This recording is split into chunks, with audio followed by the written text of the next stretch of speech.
الرحیم صلی اللہ تعالی علیہ وسلم ان کے درمیان رمضان المبارک کی برکتیں بیان کرتے، رمضان شریف کی فضیلتیں بیان کرتے، رمضان المبارک کی اہمیت بیان کرتے۔ ایک مرتبہ اللہ کے محبوب مصطفیٰ جان رحمت صلی اللہ علیہ وسلم فرماتے ہیں، اے میرے صحابہ، اب تم پر ایک ایسا مہینہ جلوگر ہونے والا ہے کہ جس کی پہلی رات کی شان یہ ہے، جس کی پہلی رات کا مقام اور مرتبہ یہ ہے کہ جب ماہ رمضان کی پہلی رات آتی ہے تو آسمانوں کے دروازے کھول دیے جاتے ہیں، جنت کے دروازے کھول دیے جاتے ہیں، جہنم کے دروازے بند کر دیے جاتے ہیں، اور عرش کے نیچے سے ایک ہوا چلتی ہے، اور وہ ہوا جب رحمت کی ہوا چلتی ہے تو اللہ اس رات اپنے بندوں کو پیار کی نظر سے دیکھتا ہے، محبت کی نظر سے دیکھتا ہے، اور اللہ کی محبت کی نظر جس بندے پر پڑ جاتی ہے اللہ اس پر جہنم کی آگ کو حرام فرما دیتا ہے۔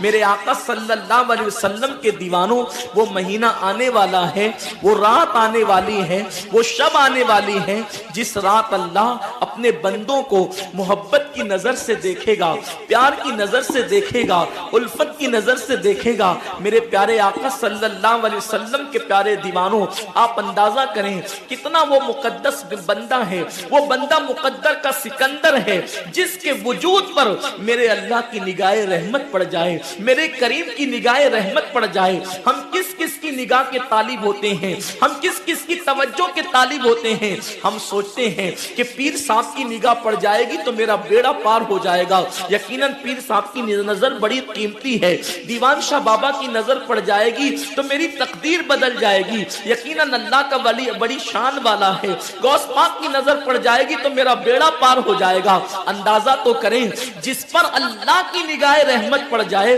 اور وہ رمضان شریف کی پہلی رات میں ہوتا ہے کہ اللہ اپنے بندوں کو پیار کی نظر سے دیکھتا ہے، اللہ اپنے بندوں کو محبت کی نظر سے دیکھتا ہے، اور خدا کی نگاہ رحمت جس پر پڑ گئی پھر اس کو جہنم کی آگ چھو نہیں سکتی، اس کو جہنم کی آگ جو ہے اس کو جلا نہیں سکتی۔ لیکن کتنے افسوس کی بات ہے، ماہ رمضان شریف کی ایسی برکت والی رحمتوں بھری رات آتی ہے، اور وہ پہلی رات آتی ہے، اور اس رات میں ہم کیا کر رہے ہوتے ہیں؟ اس رات میں ہمارا حال یہ ہوتا ہے کہ ہم ہوٹل پہ بیٹھ کر ٹائم پاس کر رہے ہوتے ہیں، اس وقت ہم گھروں کے اندر بیٹھے ہوتے ہیں اور وقت کو ضائع کر رہے ہوتے ہیں۔ اور اب تو حال یہ ہو گیا ہے کہ ساری چیزوں سے تعلق توڑ کر ہم نے سارے رشتے اپنے موبائل سے جوڑ لیے ہیں۔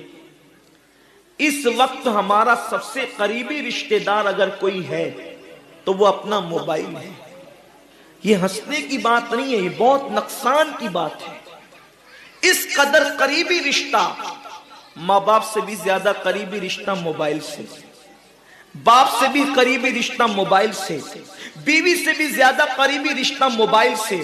آپ کہیں گے اتنا قریبی رشتے کی آپ بات کرتے ہیں؟ ہم کہتے ہیں جو جتنا قریبی رشتہ دار ہوتا ہے اس پر توجہ اتنی زیادہ ہوتی ہے، اس سے پیار اتنا زیادہ ہوتا ہے، اس کی طرف توجہ اتنی زیادہ ہوتی ہے، اس سے لگن اتنا زیادہ ہوتا ہے۔ ہماری آنکھ ابھی بستر پر کھلی نہیں ہوتی اور ہم سیدھا ہاتھ اٹھا کر کے آدھی آنکھیں بند ہوتی ہے اور آدھی آنکھیں کھلی ہوتی ہے، اور ہم پہلے اپنے موبائل کی طرف ہاتھ بڑھاتے ہیں۔ کسی کا میسج تو نہیں آیا؟ میرے پیارے آقا صلی اللہ علیہ وسلم کے پیارے دیوانوں، امی کے پاس بیٹھے ہیں پھر بھی موبائل، بیوی کے پاس بیٹھے ہیں پھر بھی موبائل، والد کے پاس بیٹھے ہیں پھر بھی موبائل۔ حد تو یہ ہے کہ مسجدوں کے اندر بیٹھے ہیں پھر بھی موبائل۔ یقیناً اگر کام کے میسیجز ہو اور اگر کام اور ضروری چیز ہو، ٹائم دیکھنا ہو تو آپ یقیناً موبائل کو ہاتھ میں لیں، موبائل کوئی بری چیز نہیں ہے۔ لیکن انسان کتنا ڈوب گیا، عبادت کا سارا وقت انسان اپنے موبائل پر ضائع کرتا ہے۔ وقت کی قلت، انسان بار بار شکایت کرتا ہے، وقت کی قلت دامنگیر ہے، ٹائم میرے پاس نہیں ہے، وقت میرے پاس نہیں ہے، میں بہت مصروف ہو گیا ہوں، میں بہت بزی ہو گیا ہوں۔ لیکن اس کو دیکھو کہ رات کے 2-2 3-3 بجے تک کے آن لائن رہتا ہے، بلا ضرورت ہے تو کوئی بات نہیں، بلا ضرورت۔ میرے آقا صلی اللہ علیہ وسلم کے دیوانوں، موت کی تلوار ہمارے سروں پہ لٹک رہی ہے اور ہمیں جلد سے جلد موت کی تیاری کرنا ہے۔ صوفیہ فرماتے ہیں جیسے سورج غروب ہونے والا ہوتا ہے تو کسان نظر سورج پر رکھتا ہے اور جلدی جلدی جلدی کام نپٹانے کی کوشش کرتا ہے، اس کو یاد ہے یہ بات، اس کے ذہن میں یہ بات کہ آج کا سورج غروب ہونے سے پہلے پہلے میں نے اپنے کام کو مکمل کر دینا ہے، تاکہ کل کا سورج طلوع ہونے کے بعد میں نے پھر بیج بو کر کے آگے کا کام کرنا ہے۔ میرے آقا صلی اللہ علیہ وسلم کے دیوانوں، وہ کسان اگر یہ سورج غروب ہوتے ہوتے مر گیا تو کل اس کا کام کوئی اور کر جائے گا، اس کا بیٹا بیج بوئے گا، اس کی بہو بیج بوئے گی، اس کی بیوی بیج بوئے گی، اس کے رشتہ دار بیج بوئیں گے۔ لیکن یاد رکھنا، اگر دنیا کے اندر ہماری زندگی کا سورج غروب ہو گیا تو پھر نیکیوں کا بیج ہماری جگہ کوئی نہیں بو سکتا۔ اللہ رب العزت نے کبھی ماہ رمضان کی شکل میں، کبھی شب برات کی شکل میں، کبھی شب قدر کی شکل میں، کبھی اللہ اکبر ماہ شعبان کی شکل میں، کبھی لیلۃ البراء کی شکل میں، کبھی شب معراج کی شکل میں، کبھی لیلۃ الجمعہ کی شکل میں یہ حسین قیمتی لمحات ہمیں اس لیے عطا فرمائے ہیں کہ میرے بندے اگر تو گناہوں کے اندر ڈوب گیا ہے، یہ مخصوص راتیں تجھے دے رہا ہوں، مخصوص دن تجھے دے رہا ہوں، ان راتوں میں میری عبادت کر لے، ان دنوں میں میری عبادت کر کے مجھے راضی کر لے تاکہ میں تیری مغفرت کر دوں۔ اور پھر رمضان شریف کی تو بات ہی جدا ہے۔ ماہ رمضان تمام مہینوں کا سردار ہے۔ میرے آقا مصطفیٰ کریم رؤوف الرحیم صلی اللہ علیہ وسلم فرماتے ہیں ماہ رمضان کو سارے مہینوں پر ایسی فضیلت ہے جیسے مجھ محمد کو تمام مخلوق پر فضیلت حاصل ہے۔ میرے آقا فرماتے ہیں ماہ رمضان شریف میں اگر تم ایک نیکی کرتے ہو تو اللہ تمہیں 70 کا ثواب عطا کرتا ہے، اور تمہارا خلوص بڑھ جاتا ہے تو اللہ تمہیں ایک نیکی کا 1000 عطا کرتا ہے، اخلاص اور بڑھتا ہے تو اللہ ایک نیکی پر تمہیں بے حساب ثواب عطا کرتا ہے، اس کا کوئی حساب ہی نہیں ہوتا۔ آقا کریم رؤوف الرحیم صلی اللہ علیہ وسلم فرماتے ہیں یہ ماہ رمضان کیا ہے؟ اللہ کے محبوب مصطفیٰ کریم صلی اللہ علیہ وآلہ وسلم ماہ رمضان شریف کے روزوں کی اہمیت بیان کرتے ہوئے فرماتے ہیں کہ ماہ رمضان شریف کا ایک روزہ اگر کوئی چھوڑ دے اور پھر ساری زندگی اس کے بدلے میں روزہ رکھے تو ساری زندگی کے روزے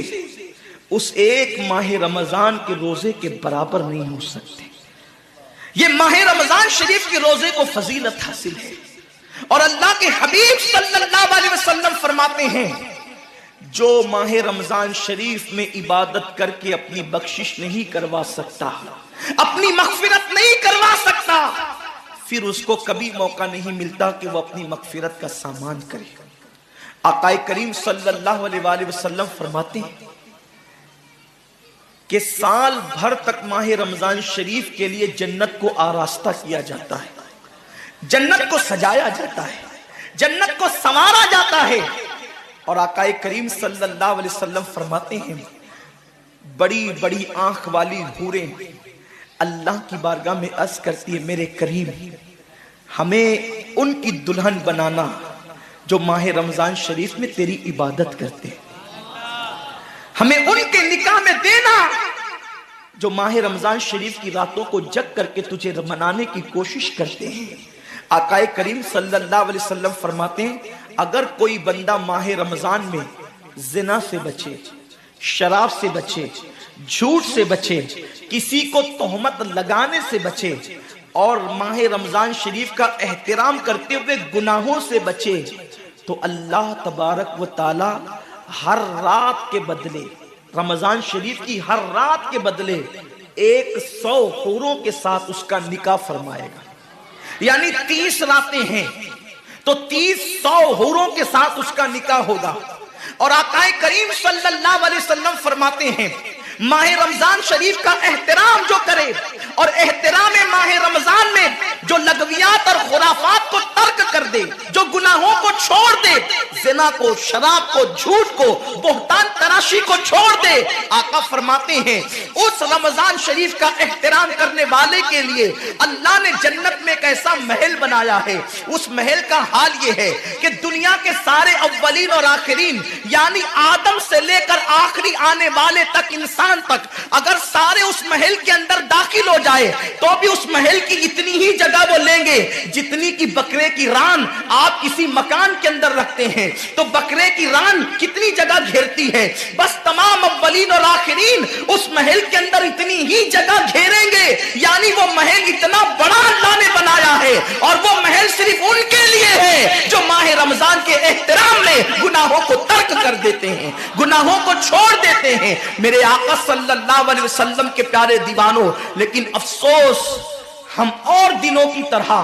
ماہ رمضان شریف کی راتوں کو ضائع کر دیتے۔ تاجروں کا سیزن آتا ہے تو تاجر پہلے سے تیاری کرتے ہیں کہ اس سیزن کے اندر میں نے مالدار بننا ہے، اتنا مال میں نے کمانا ہے کہ پھر میں نے سارے سال گھر میں بیٹھ کر کے کھانا ہے۔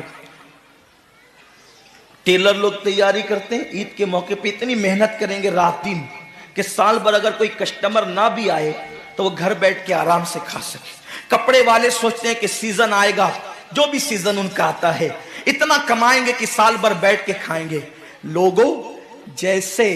کپڑوں کا سیزن آتا ہے، ٹیلروں کا سیزن آتا ہے، پھلوں کا سیزن آتا ہے، ایک سیزن نیکیوں کا بھی آتا ہے، ایک سیزن مغفرت کا بھی آتا ہے، ایک سیزن جنتی بننے کا بھی آتا ہے، ایک سیزن اللہ کو راضی کرنے کا بھی آتا ہے۔ ارے یہ کیا کم ہے؟ میرے رسول سچے نبی صادق و مصدوق نبی نے فرمایا ماہ رمضان کی ہر رات اللہ پہلے آسمان پہ تجلی کرتا ہے اور اللہ اپنے بندے سے پکار پکار کر غروب آفتاب سے لے کر صبح صادق طلوع ہونے تک کہتا ہے میرے بندے اگر تو گنہگار ہے تو مجھ سے معافی طلب کرتا کہ میں تیری مغفرت کر دوں، میں تجھے جنت کا پروانہ عطا کر دوں۔ اگر تو غریب ہے تو مجھ سے دولت مانگتا کہ میں تجھے دولت عطا کر دوں، اگر تو نعمت سے محروم ہے تو نعمت مانگتا کہ میں تجھے نعمت عطا کر دوں۔ یہی وجہ تو ہے حضرات صحابہ کرام جب رمضان شریف آتا تو وہ ایسے تیاریاں کرتے تھے جیسے ہم اپنے گھروں کی شادیوں کی تیاری کرتے ہیں۔ صحابہ اتنے مصروف ہو جاتے رمضان شریف کی تیاریوں میں، اور کیسی تیاری کرتے؟ ہم بھی رمضان شریف کی تیاری کرتے ہیں۔ ہماری تیاری کیا ہے؟ سحری میں ترلی کے مسالے کو چاہیے، سحری کے اندر یہ چاہیے، سحری میں وہ چاہیے، افطار میں یہ چاہیے، افطار میں وہ چاہیے۔ مجھے اس سے کوئی جو ہے وہ شکوہ نہیں، میرے آقا نے اس سے منع نہیں کیا۔ حضور فرماتے ہیں کہ رمضان شریف میں گھر والوں کا دسترخوان وسیع کر دیا کرو، گھر والوں پہ زیادہ خرچ کیا کرو، اس لیے کہ جو گھر والوں پہ رمضان شریف میں خرچ کرتا ہے اللہ اس کو اپنی راہ میں خرچ کرنے کا ثواب عطا کرتا ہے۔ اور فاروق اعظم فرماتے ہیں جو رمضان شریف میں کشادگی کرے گھر والوں پر اللہ اسے جہاد میں خرچ کرنے کا ثواب عطا کرتا ہے۔ مجھے اس سے کوئی شکوہ نہیں، لیکن صحابہ کی تیاری کیا ہوتی تھی؟ جب رمضان شریف آتا صحابہ اپنے بستر کو باندھ دیا کرتے تھے۔ رمضان شریف آتا تو صحابہ بستر کو باندھ دیتے تھے۔ کیوں باندھ دیتے تھے بستر کو؟ اس لیے کہ اب سونا نہیں ہے، سونے کی راتیں 11 مہینے کی راتیں ہیں،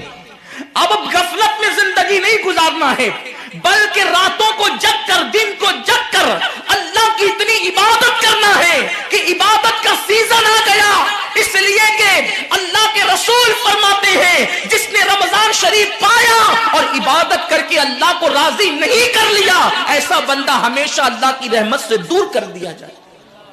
اس لیے صحابہ رمضان شریف کی تیاری کرتے تھے، بستر باندھ دیتے تھے، اور اپنا معمول کیا ہے؟ جو فجر میں سوئیں گے تو وہ عصر میں اٹھیں گے، رات بھر جاگیں گے کرکٹ کھیلتے ہوئے، رات بھر جاگیں گے گلیوں میں گھومتے ہوئے۔ میرے آقا صلی اللہ علیہ وسلم کے دیوانوں، بہت قیمتی وقت آ رہا ہے، بہت قیمتی مہینہ آ رہا ہے۔ یہ وہ مہینہ ہے جو جہنمیوں کو جنتی بناتا ہے۔